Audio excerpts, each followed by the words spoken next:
Hey guys, it's Packy from the house, and today we're going to go over when to start your bowling push away. So let's jump in. All right, so today we have Samuel Word's game, and I think he's got a really good game here, honestly. He does a lot of things right at the foul line, and we're just going to talk about some of the things before the foul line and his approach that I think he could really improve on. And the first thing I would say to him is, if I had to compare him to a PBA pro right here, I just think he looks a lot like Andrew Anderson in terms of, he's got that slender, tall body, and he really at the foul line he reaches for the ball, like he doesn't hit up on it like a lot of modern power players do. So he's just got that great extension at the line. At the line, he is pretty in time, and so he's got great timing at the line. And the biggest thing that I think, holds back amateur bowlers would be it isn't something that he does, it's something that he does really well. And it's that he keeps his hand inside the ball, and then as he releases, he rotates his hand to the outside right here. And a lot of bowlers have a hard time keeping their hand behind the ball and creating good ball roll. And that's something that I see on the PBA tour. All of those guys have good ball roll. It's the only way that they can keep up. It's the only way that they can get consistent ball reaction. And with that being said, props to Sam to having that, that natural release at the bottom where he doesn't hit up on it. It looks effortless. And with that being said, I think something to improve his consistency and his ball reaction and help his game a ton would be something that he does behind the foul line. And for me, that's going to be his push away. So I said he was on time at the line, but right here, he uses a 5-step approach, and something that he needs to do on that 5-step approach. It's one of the biggest things to creating a power game would be being in time, using your legs and stuff like that. So the first thing I would tell him would be you have to push the ball away. So you see that first step, super short. When this first step right here, super short. And when this foot starts to move, the ball also needs to start to move into the push away. So you see here, it doesn't move until right there. That's the first time you see the ball being pushed away.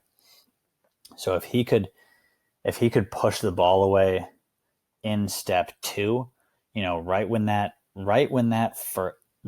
second step goes, that's when the ball should be pushed away. So right here, we should see the ball being pushed away out into his swing, and then it would drop down and it would swing back on time and, correctly with his footing. That way he wouldn't have to, I see on the back end of his approach, he kind of jams his steps together.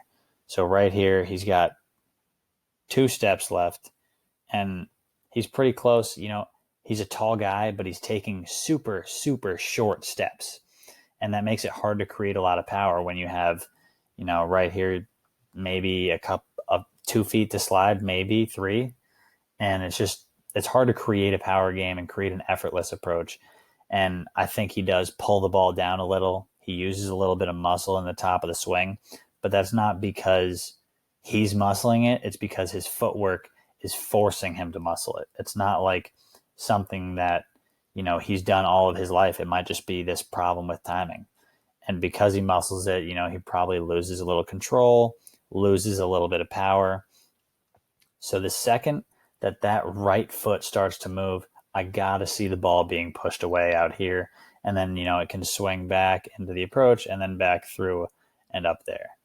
So you can see, right here is when the ball starts to drop in.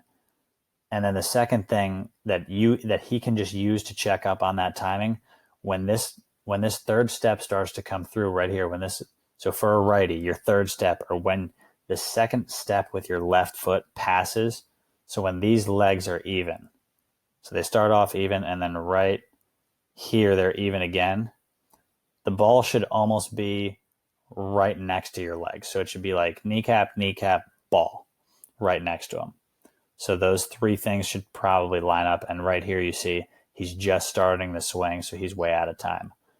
But the one thing that I will give him props for is he gets it back into rhythm on at the foul line, and he is almost right on time at the line. So that's something that I'm like super impressed by. And I think when he does get the timing right, his game will skyrocket because he already has that good game at the line where he has the modern power game, the effortless follow through. You see he's playing way left. He can hook the bowling ball. He has no problem with that. A big problem I see with his game as well is he's wearing a Storm hat. I'm a Brunswick guy. It's me, Packy. I'm on Brunswick staff. I'd love to see him in a Brunswick hat, maybe throwing a couple Brunswick balls. But that is besides the point. The last piece of advice I'm going to give him, and it's going to help with his footwork. So this whole video is about footwork. And the last piece of advice, you see his feet right here. I think he needs to be at least, this is where the dots are. I think his toes need to at least be on those dots. I don't want to see him any farther in front of the dots unless he's, lofting the gutter cap or doing something crazy. Then you can do it. But I think with those short steps, it's hard to get that timing right. A lot of even professionals struggle getting timing correct when they're in front of the ball return or when they're playing super far left and really close up to the lane. So that's just something that I think can help you improve. Just moving your feet back to these dots right here. You see this first set of dots. This is the close dots. And, you seem like a pretty tall guy, so you don't need to be too far up. Maybe a guy like Norm Duke, Brad, Miller, those guys are pretty short. They can stand that far up because they have, their steps are shorter in general. They can't take the same steps that, Sam looks like he can. So I would say those two things would really improve his game plus the Brunswick hat. So let's just go over those one more time. On that second step, when this foot right here starts to move, when this right foot starts to move, that's when the push away should start. So right now the ball should start to push away. And as you see, it pushes away on the beginning of this third step. So he's just a step late. And then on top of that, I think something that would help you, get your rhythm back almost to say would be moving back.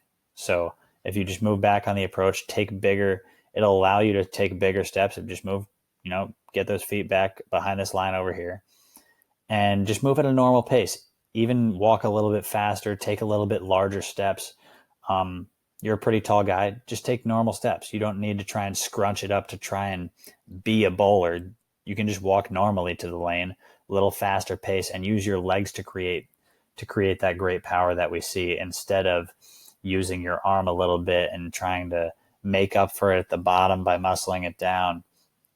You already have a great game at the line. If we could just improve these few things, behind the foul line, if we can improve those few things, I think that'll take your game to the next level and you can, take your game wherever you want. If it's PBA Tour, if it's being the highest average in your league, or if it's just averaging 20 pins or 10 pins higher a game, these things can help take you there. It'll give you better shots. It'll make you less tired at the end of the night, and you'll just have better ball reaction overall. So thanks for watching. And if you guys want a 50% discount on a review of yours, just click the link in the description below. And thanks again for watching.